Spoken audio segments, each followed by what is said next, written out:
El año 2000 representó un punto de inflexión cultural en el cambio de milenio, cuando Hollywood buscaba redefinir sus narrativas clásicas mediante efectos especiales innovadores y presupuestos desorbitados.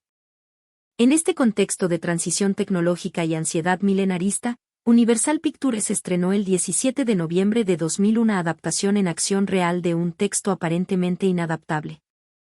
El libro infantil de 1957 del Dr. Seuss.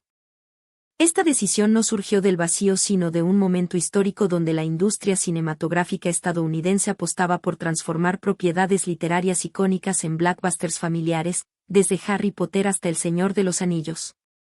La época también se caracterizaba por un cinismo creciente hacia la comercialización navideña, lo que convertía el mensaje original del Grinch en material paradójicamente relevante para una audiencia bombardeada por el consumismo desenfrenado.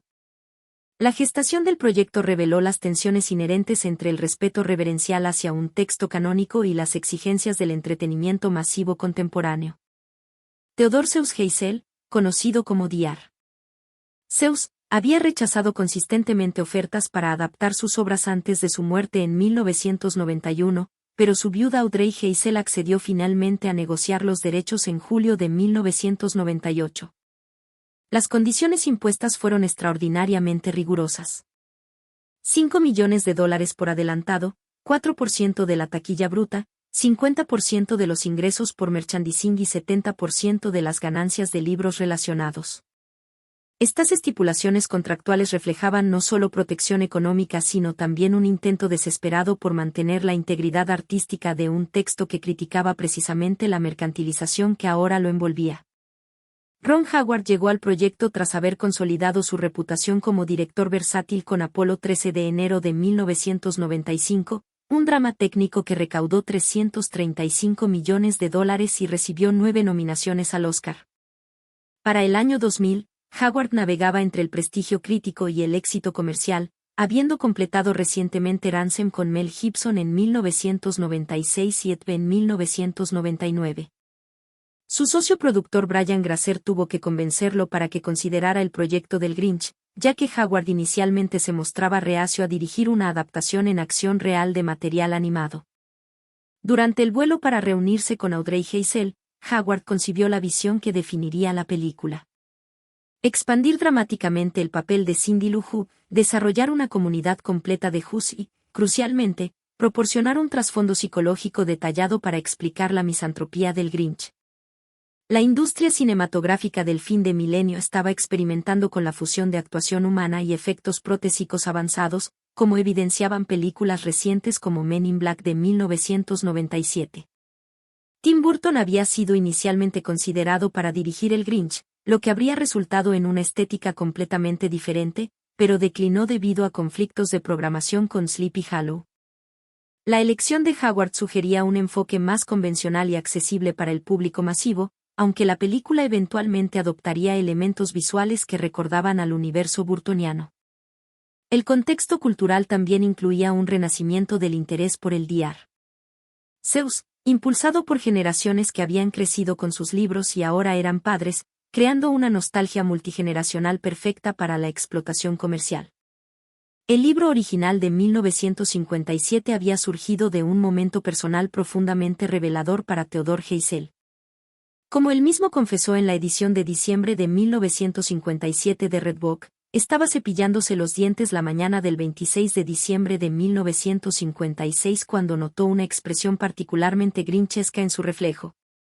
Su esposa Ellen sufría problemas de salud graves y había experimentado un pequeño derrame cerebral en abril de 1957, mientras que Geisel se sentía cada vez más alienado por la comercialización navideña que observaba a su alrededor.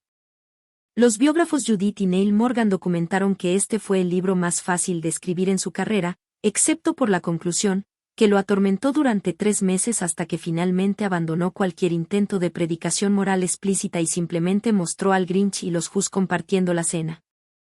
La crítica social implícita en el texto original resonaba con las preocupaciones de la década de 1950 sobre el materialismo de posguerra y la conformidad suburbana. El libro apareció en un momento donde Estados Unidos experimentaba una prosperidad económica sin precedentes pero también una creciente ansiedad sobre la pérdida de valores auténticos frente al consumismo. Kirkus Reviews llamó al Grinch el mejor villano navideño desde Scrooge, estableciendo una genealogía literaria que conectaba la obra con la tradición dickensiana de la redención navideña.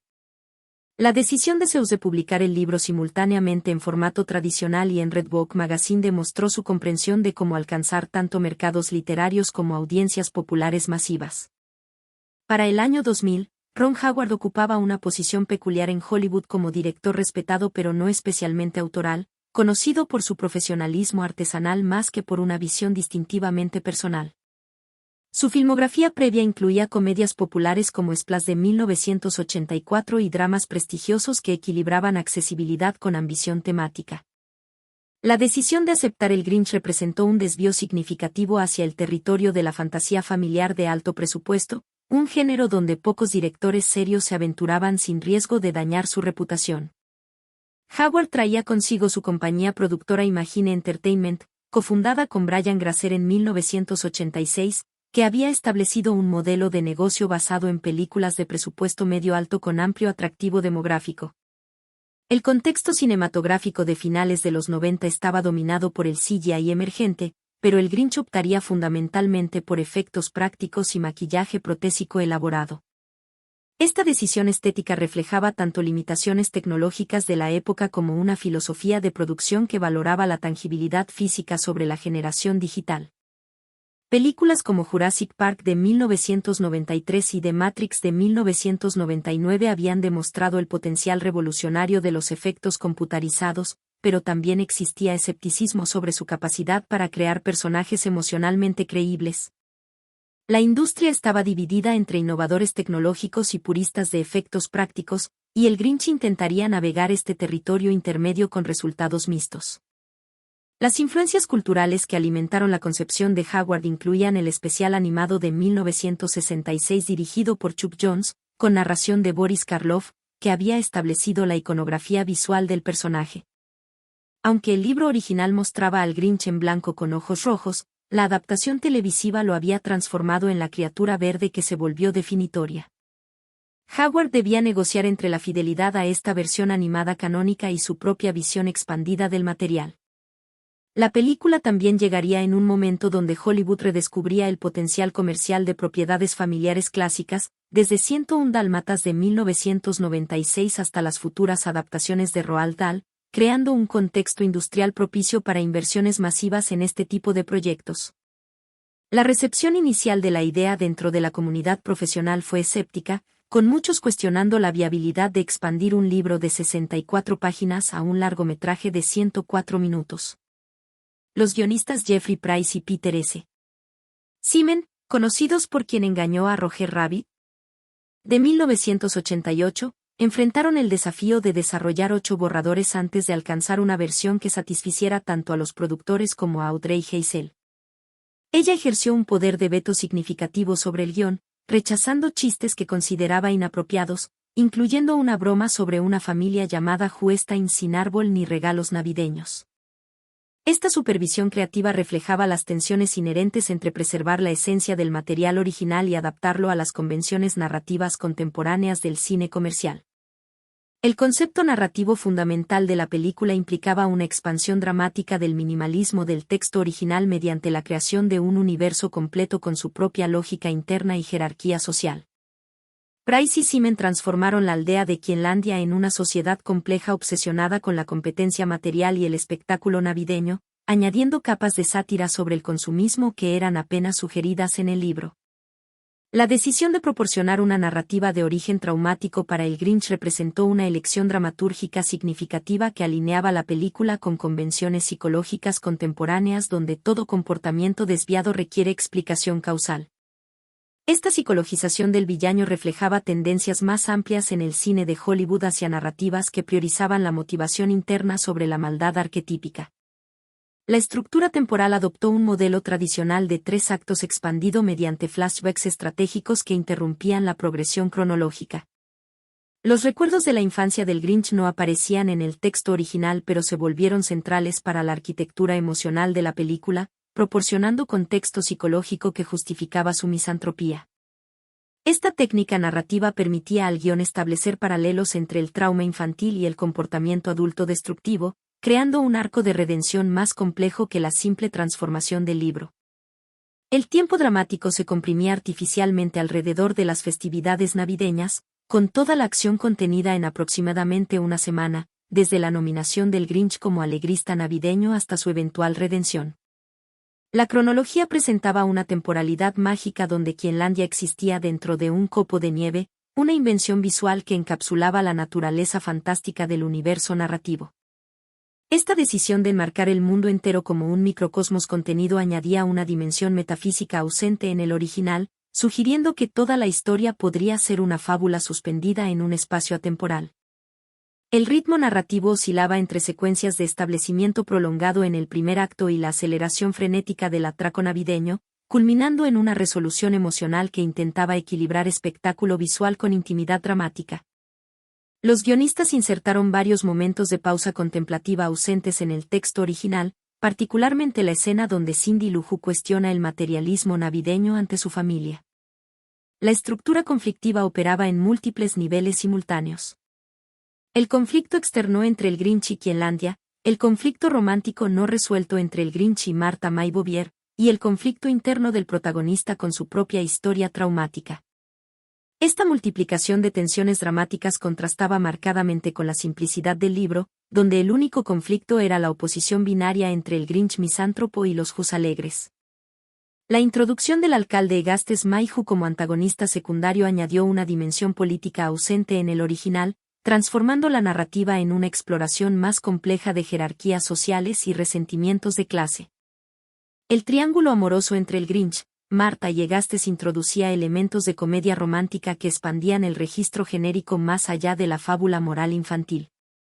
El conflicto evolucionaba mediante una serie de escaladas calculadas, desde el encuentro inicial en la oficina de correos hasta la confrontación pública en la ceremonia de alegrista navideño. Cada punto de inflexión intensificaba las apuestas dramáticas, culminando en la decisión del Grinch de robar la Navidad como venganza personal contra una sociedad que lo había rechazado. Esta progresión seguía convenciones dramáticas aristotélicas mientras intentaba preservar el giro moral del original, donde el Grinch descubre que la Navidad existe independientemente de los objetos materiales. La película complicaba esta revelación al mostrar que los Whos inicialmente sí culpaban a Cindy Lou por invitar al Grinch, antes de que su padre Lulu Who les recordara el verdadero significado de la festividad. Los puntos de inflexión narrativos incluían momentos calculados para máximo impacto emocional. El flashback revelador del trauma escolar del Grinch, su participación reluctante en la ceremonia navideña, y crucialmente, el momento donde escucha a los Whos cantando tras haber robado todos sus regalos. Este último representaba el punto de no retorno dramático donde la tesis temática del filme se hacía explícita. La alegría auténtica no puede ser robada porque existe independientemente de las posesiones materiales.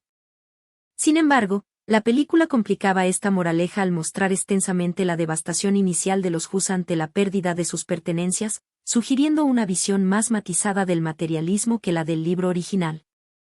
La película incluía múltiples secuencias que funcionaban como trampas narrativas diseñadas para subvertir expectativas genéricas.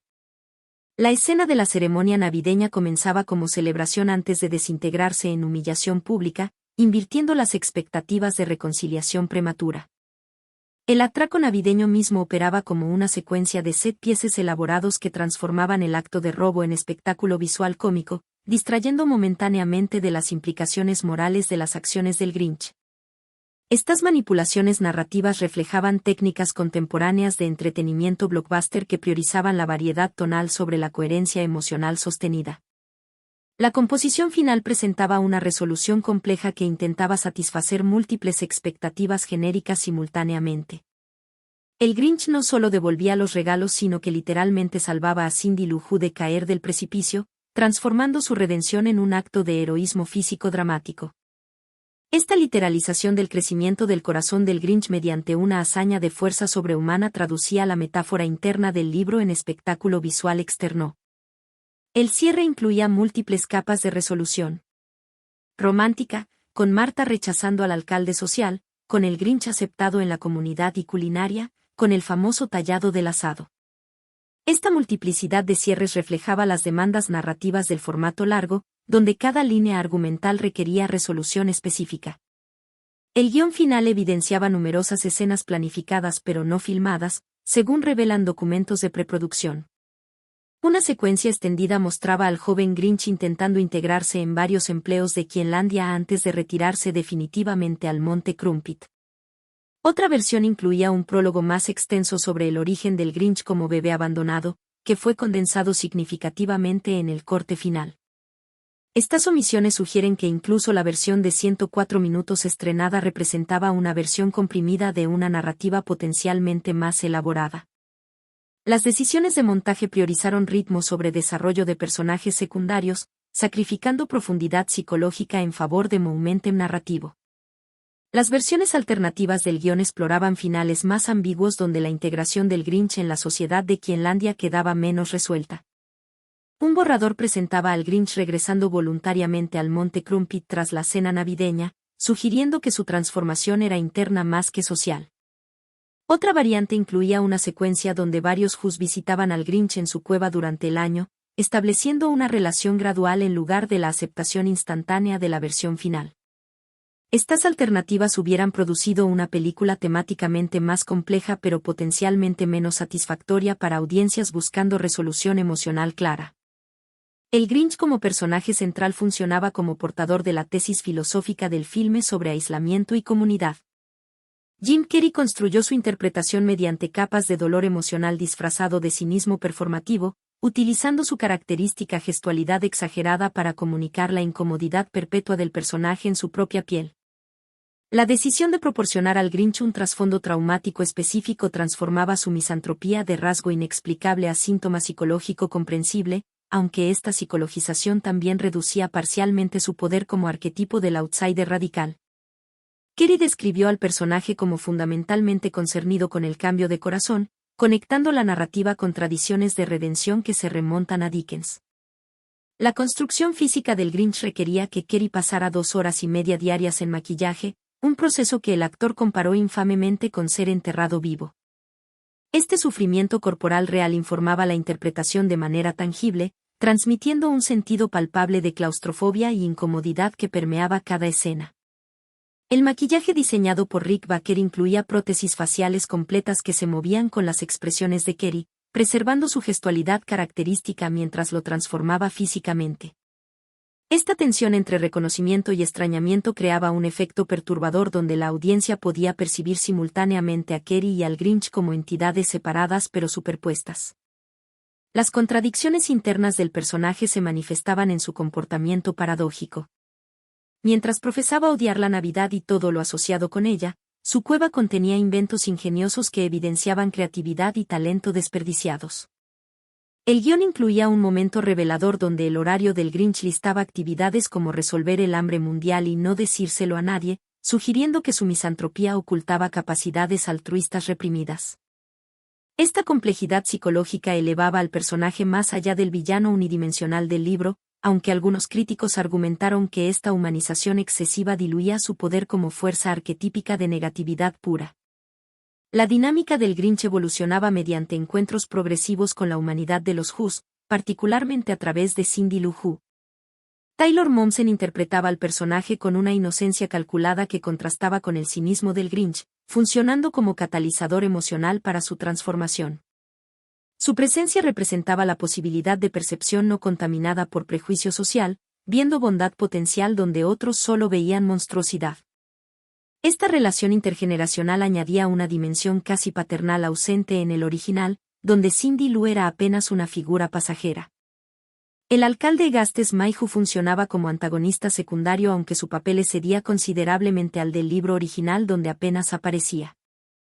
Jeffrey Tambor construyó al personaje como un político corrupto obsesionado con mantener las apariencias y su posición privilegiada en la jerarquía social de Quienlandia. Su función dramática era proporcionar un contraste con el Grinch. Mientras el Grinch era honestamente misántropo, Egastes era hipócritamente sociable, sugiriendo que la maldad disfrazada de respetabilidad representaba una amenaza mayor que el outsiderismo abierto. Esta inversión moral complicaba la moralidad binaria del texto original. Filosóficamente, Egastes representaba las fuerzas de conformidad social que habían rechazado al Grinch en su infancia, perpetuando ciclos de exclusión que el filme intentaba exponer como dañinos. Su propuesta de matrimonio a Martha May mediante un coche nuevo simbolizaba la reducción del amor a transacción material, exactamente el tipo de comercialización que la narrativa supuestamente criticaba. Sin embargo, la película nunca exploraba completamente las implicaciones de que Agastes fuera producto del mismo sistema social que los demás Hus, sugiriendo que la maldad individual podía aislarse del contexto estructural más amplio. Los personajes secundarios de Quienlandia funcionaban primariamente como coro griego, estableciendo el consenso social contra el cual el Grinch se rebelaba. Lulu, interpretado por Bill Irwin, emergía como la voz de la razón moral, pronunciando el discurso crucial sobre el verdadero significado de la Navidad tras el robo. Su caracterización como cartero de clase trabajadora lo posicionaba como contrapunto a la élite representada por Agastes, sugiriendo que la autenticidad emocional residía en estratos sociales menos privilegiados. Molly Shannon como Betty Lou añadía toques de histeria cómica que humanizaban a los Hus como figuras foulebles en lugar de santos perfectos. Martha May Bouvier, interpretada por Christine Baranski, representaba el interés romántico del Grinch y encarnaba la tensión entre autenticidad emocional y conformidad social. Su atracción persistente hacia el Grinch a pesar de décadas de separación sugería que el verdadero amor trascendía las normas sociales, aunque la película nunca exploraba adecuadamente las implicaciones de que ella hubiera permanecido en Quienlandia mientras profesaba estos sentimientos. Los Hus secundarios incluían una galería de tipos visuales exagerados diseñados para maximizar el potencial cómico, desde el obsequioso Bobris hasta los diversos comerciantes y funcionarios que poblaban la ciudad. Los personajes secundarios también funcionaban como espejos temáticos, reflejando aspectos del mensaje central sobre consumismo y autenticidad. La obsesión colectiva de los Hus con decoraciones cada vez más elaboradas ilustraba la crítica del filme hacia la escalada competitiva del materialismo navideño. Sin embargo, su caracterización como fundamentalmente bondadosos pero equivocados complicaba esta crítica, sugiriendo que el problema no era la gente sino el sistema de valores que habían internalizado. Esta ambigüedad ideológica reflejaba las contradicciones inherentes en producir una crítica anticapitalista mediante una película con presupuesto de $123 millones. Las relaciones entre personajes evolucionaban mediante patrones de rechazo y aceptación que estructuraban el arco emocional del filme. La dinámica inicial Grinch-Quienlandia se caracterizaba por mutua evitación, transformándose en confrontación directa tras la ceremonia navideña. La relación Grinch-Cindy Lou desarrollaba desde suspicacia inicial hasta confianza mutua, proporcionando el núcleo emocional de la narrativa. El triángulo Grinch-Martha Augustus operaba como su plot romántico que conectaba el pasado traumático del protagonista con su potencial futuro redentor. Estas múltiples dinámicas relacionales creaban una red de conexiones emocionales ausente en la simplicidad del libro original. La evolución relacional culminaba en el momento donde la comunidad entera de Quienlandia debía elegir entre perpetuar su rechazo histórico del Grinch o aceptarlo a pesar de sus transgresiones. Esta decisión colectiva representaba el verdadero clímax moral del filme, más significativo que el crecimiento del corazón del Grinch. El perdón comunitario sugería que la redención requería tanto transformación individual como aceptación social, una tesis más compleja que la conversión unilateral del libro. Sin embargo, la rapidez de esta aceptación tras décadas de antagonismo sugería una resolución narrativamente conveniente más que psicológicamente convincente.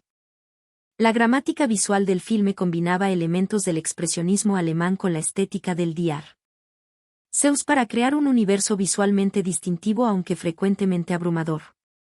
El director de fotografía Donald Peterman utilizó ángulos holandeses extensivamente, inclinando la cámara para transmitir desequilibrio constante que reflejaba la inestabilidad psicológica del protagonista.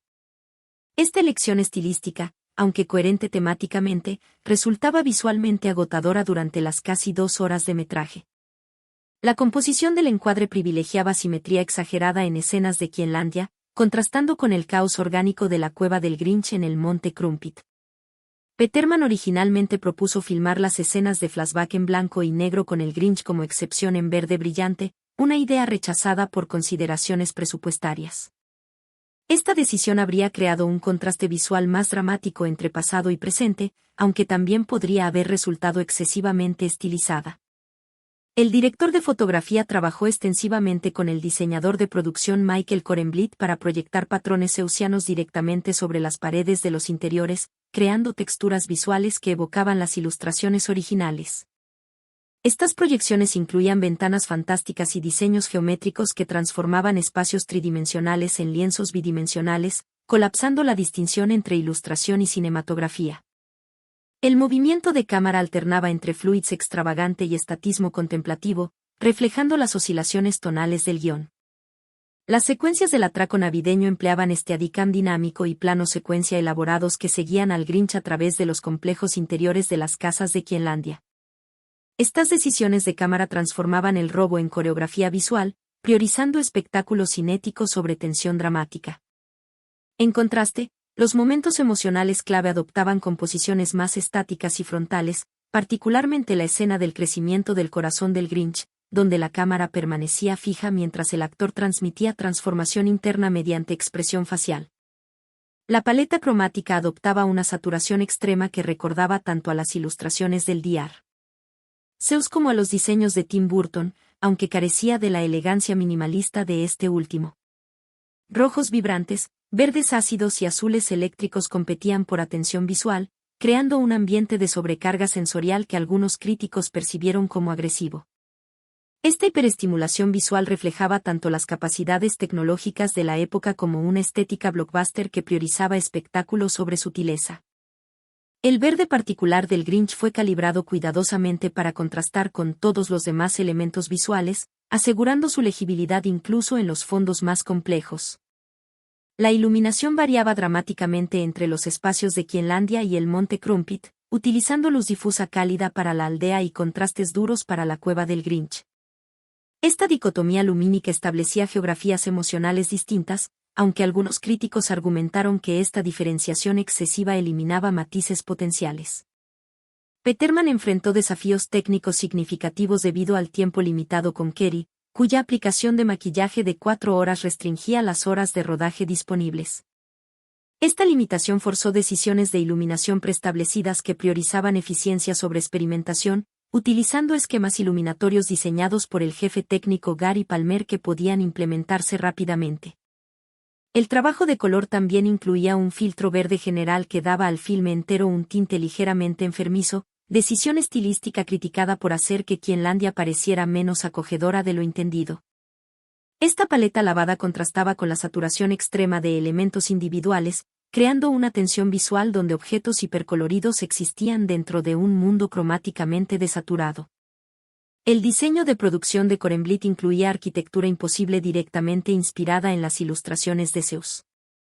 Escaleras que no llevaban a ninguna parte, edificios con proporciones absurdas y geometría que desafiaba la lógica euclidiana. El montaje operaba mediante yuxtaposiciones rítmicas que alternaban entre frenesí cómico y pausas emotivas, aunque esta variación tonal resultaba frecuentemente abrupta. Los editores Daniel Hanley y Mike Hill cortaban agresivamente durante secuencias de acción, utilizando montaje rápido que fragmentaba el espacio para enfatizar el caos. En contraste, los momentos dramáticos empleaban tomas más sostenidas que permitían a los actores desarrollar emociones sin interrupciones. Esta dicotomía editorial reflejaba las tensiones genéricas del filme entre comedia física y drama emocional, aunque la transición entre estos modos raramente se sentía fluida. El montaje también funcionaba como herramienta narrativa para comprimir tiempo dramático, particularmente durante la secuencia del atraco donde el Grinch supuestamente roba de todas las casas de Quienlandia en una sola noche. La edición transformaba esta hazaña logísticamente imposible en un montaje musical cómico que sacrificaba realismo temporal en favor de ritmo entretenido. Las decisiones de corte priorizaban progresión narrativa sobre continuidad espacial, creando una geografía de Quienlandia que existía más como concepto abstracto que como espacio coherente.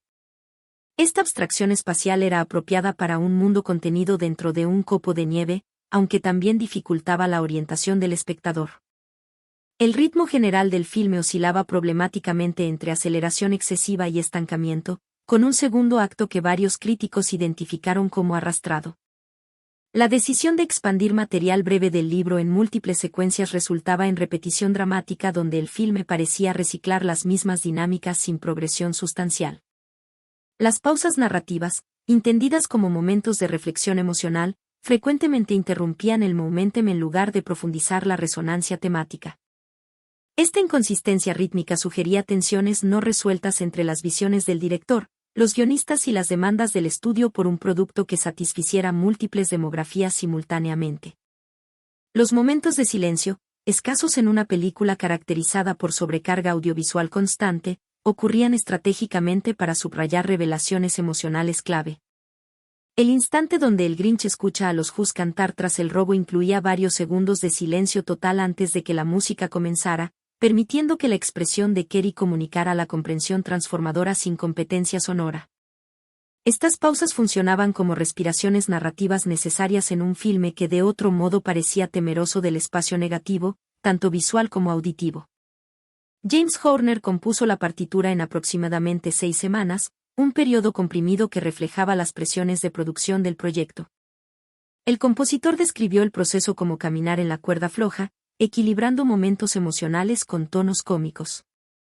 La orquesta completa del Hollywood Studio Symphony fue grabada en el Todd A. Scoring Stage en Studio City, con Horner conduciendo personalmente las sesiones. El resultado era una partitura que oscilaba entre grandiosidad orquestal tradicional y elementos más juguetones que evocaban la naturaleza fantástica del material. Horner incorporó campanillas navideñas y cuerdas relucientes que señalizaban el contexto festivo, aunque algunos críticos encontraron estos elementos excesivamente obvios.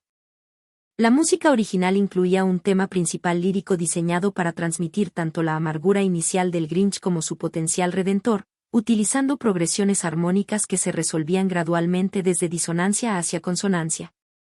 Este tema recibió tratamiento variado a lo largo del filme, transformándose desde menor oscuro a mayor triunfal para subrayar el arco transformativo del protagonista. Horner también escribió la canción Where Are You Christmas? Con Will Jennings y Mariah Carey, aunque controversias legales impidieron que la versión de Carey apareciera en el filme. Fight Hill grabó el reemplazo, una balada emotiva que funcionaba como comentario temático sobre pérdida y recuperación del espíritu navideño. El filme incluía una nueva versión de You're a Man One, Mr. Grinch, la canción icónica del especial de 1966 escrita por el Dr. Seuss y Albert Hage. Esta decisión de preservar material del especial animado establecía continuidad con la adaptación previa mientras actualizaba la instrumentación para audiencias contemporáneas. La canción funcionaba como comentario diegético sobre el personaje, aunque su colocación en el filme creaba ambigüedad sobre si existía dentro del mundo narrativo o como comentario externo. El soundtrack completo también incluía contribuciones de artistas populares como Smash Mouth, Busta Rhymes y NSYNC, reflejando estrategias de marketing que conectaban el filme con tendencias musicales del año 2000. Los leitmotivs funcionaban como marcadores auditivos de personajes y conceptos clave, aunque su utilización resultaba frecuentemente obvia.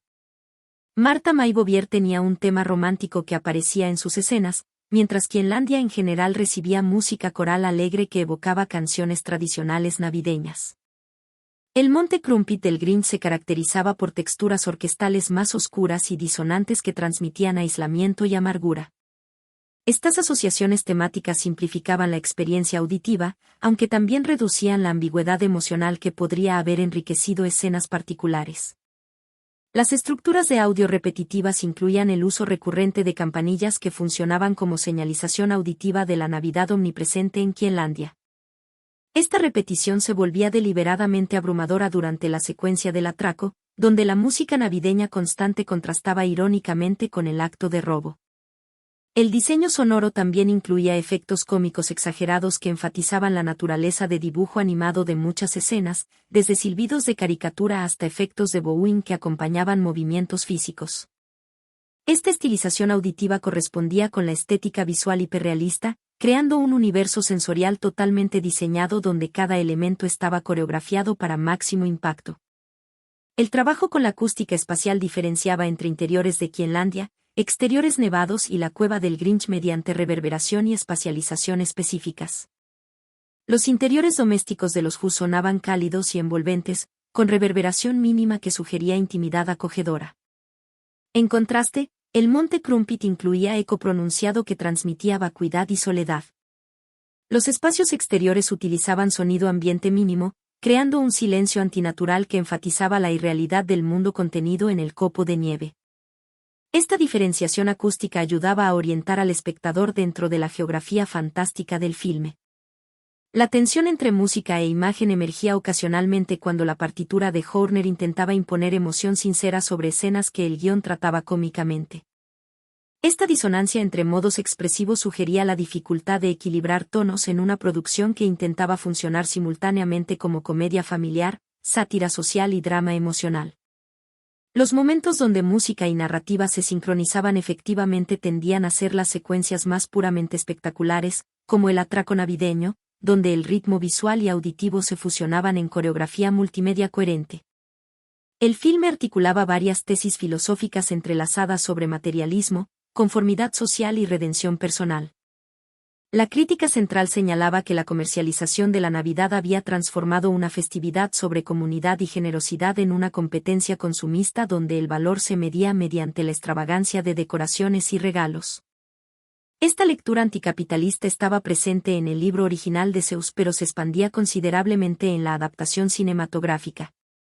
La decisión de los Hus de celebrar incluso tras perder todas sus posesiones materiales ofrecía una resolución que confirmaba que la alegría auténtica existía independientemente de los objetos, aunque la película nunca exploraba por qué este sistema de valores materialistas se había establecido inicialmente. La narrativa también funcionaba como alegoría sobre exclusión social y las consecuencias intergeneracionales del bullying. El trauma infantil del Grinch, causado por crueldad casual de sus compañeros, se transformaba en misantropía adulta que amenazaba toda la comunidad. Esta trayectoria sugería que sociedades que permiten marginación de individuos vulnerables eventualmente enfrentan consecuencias colectivas. Sin embargo, la película nunca interrogaba adecuadamente la responsabilidad de Quienlandia como sistema social que había producido tanto al Grinch traumatizado como a Egastes el Matón, sugiriendo en cambio que la maldad emergía de individuos disfuncionales en lugar de estructuras sociales problemáticas. El concepto de redención operaba mediante la convergencia de transformación interna y aceptación externa, aunque la película priorizaba claramente el cambio individual del Grinch sobre cualquier examen de cómo Quienlandia podría modificar sus propias estructuras excluyentes. El crecimiento literal del corazón del Grinch funcionaba como metáfora corporal de apertura emocional, traduciendo experiencia psicológica interna en manifestación física visible. Esta literalización reflejaba convenciones cinematográficas que priorizaban espectáculo visual sobre introspección psicológica, transformando un momento potencialmente contemplativo en evento de efectos especiales. Las interpretaciones políticas del filme variaban considerablemente. Algunos analistas leían al Grinch como representante del otro racializado cuya eventual asimilación en la cultura dominante reforzaba normas de conformidad étnica. Esta lectura situaba la película en tradiciones de narrativas de inmigración donde el outsider debe demostrar su valía ante la sociedad mayoritaria. Otros veían en los Hus una sátira del conformismo suburbano estadounidense de clase media, donde la obsesión con apariencias enmascaraba vacuidad espiritual. Esta interpretación posicionaba al Grinch como crítico justificado de hipocresía social, aunque su metodología destructiva lo descalificaba como agente de cambio constructivo. Las lecturas éticas del filme se centraban en la tensión entre justicia retributiva y misericordia restaurativa. El deseo inicial de los Hus de castigar al Grinch por robar sus pertenencias contrastaba con su decisión eventual de perdonarlo, sugiriendo que la reconciliación servía mejor a la cohesión comunitaria que el castigo. Esta tesis resonaba con debates contemporáneos sobre justicia criminal y rehabilitación, aunque la película simplificaba estas cuestiones al presentar el perdón como emocionalmente fácil una vez que el Grinch demostraba arrepentimiento. La ausencia de cualquier proceso de responsabilidad o reparación sugería una comprensión superficial de cómo funcionan la justicia restaurativa y la reconciliación social genuina.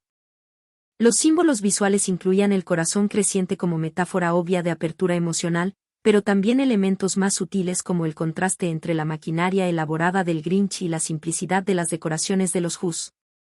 Esta oposición sugería que la inteligencia sin conexión humana producía complejidad estéril, mientras que la comunidad generaba significado incluso mediante gestos simples.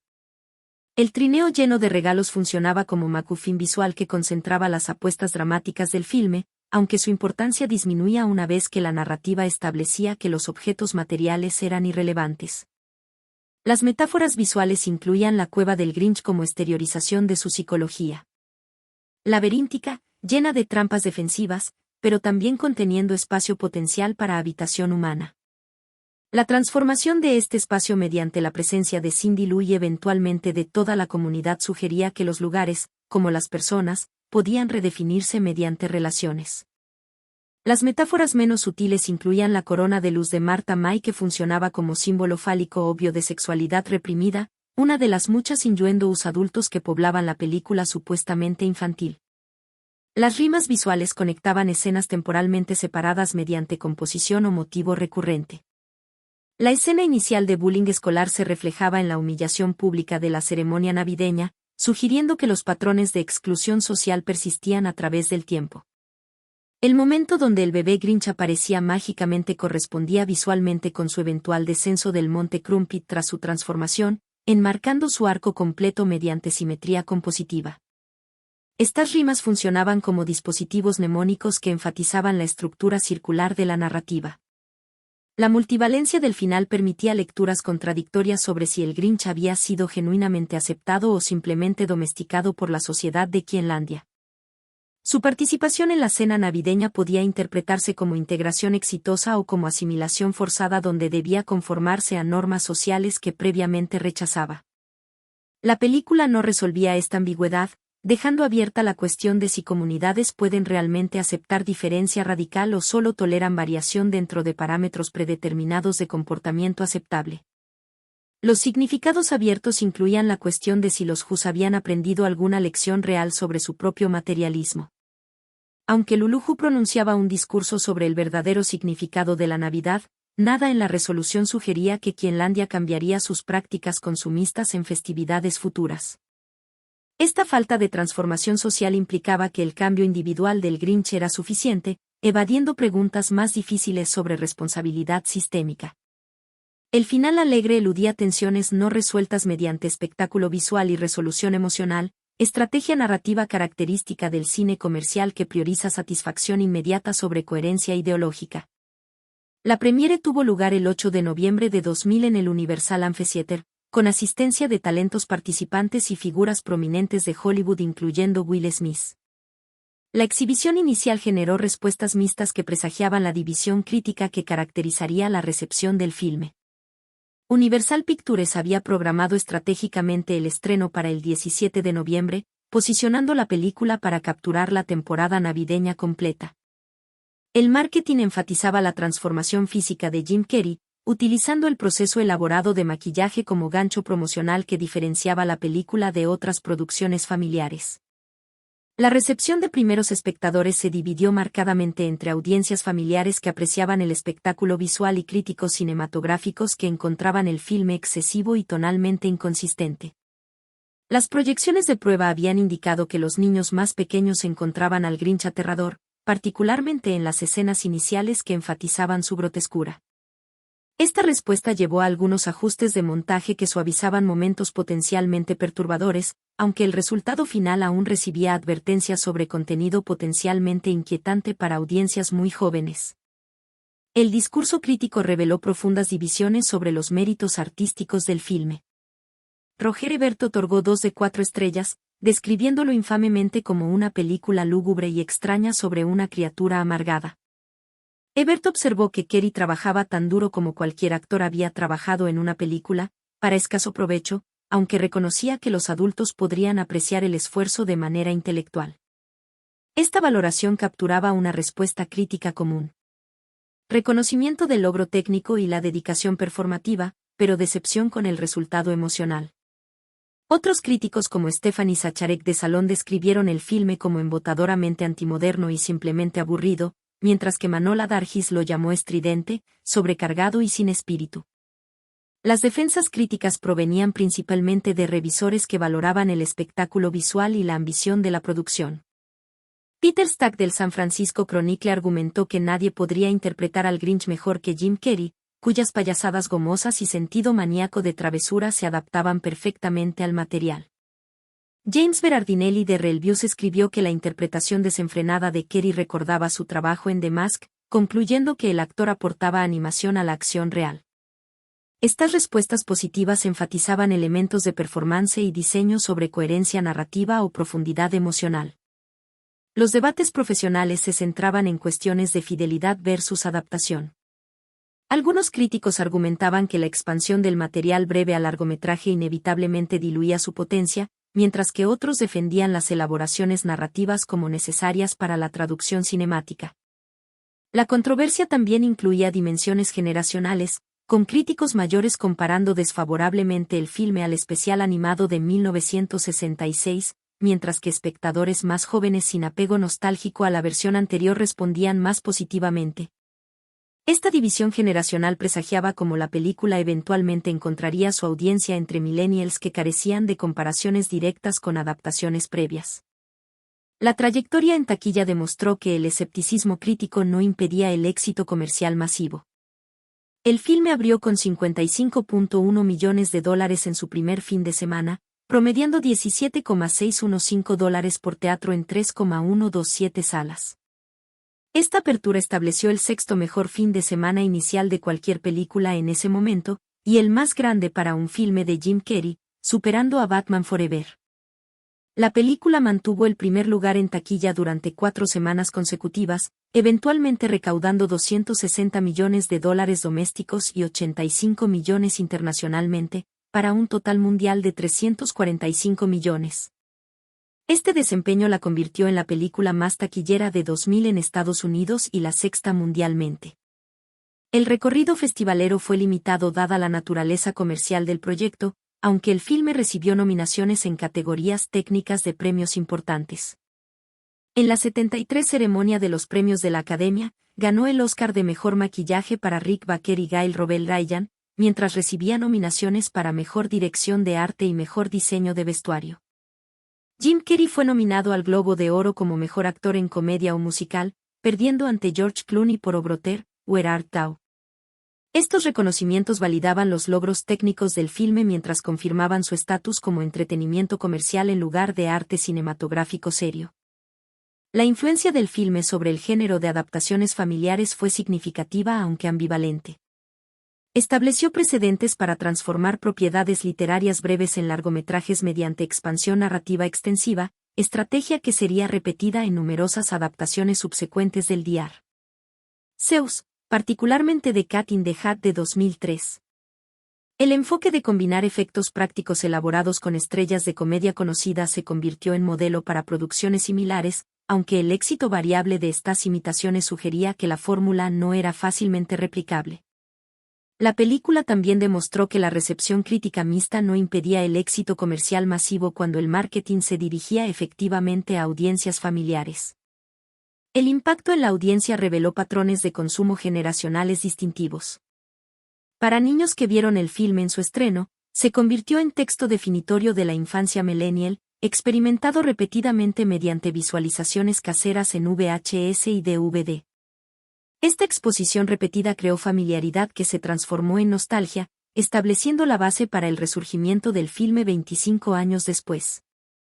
La película también influenció cómo esta generación conceptualizó la Navidad, incorporando las líneas memorables de Carrey y las imágenes visuales del filme en su paisaje cultural navideño.